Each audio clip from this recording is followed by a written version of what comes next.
Mana Pak? Mau kerja Pak hari ini. Kok rapi kali?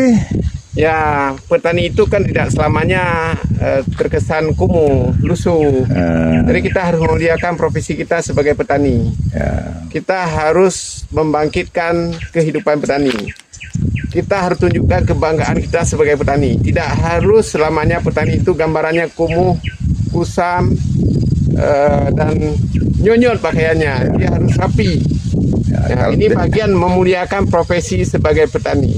Biasanya kalau petani di kampung Pak, biasa lupuh. Ya, lupuh itu karena beliau tidak bangga dengan profesinya. Kalau kita bangga dengan profesi kita sebagai petani.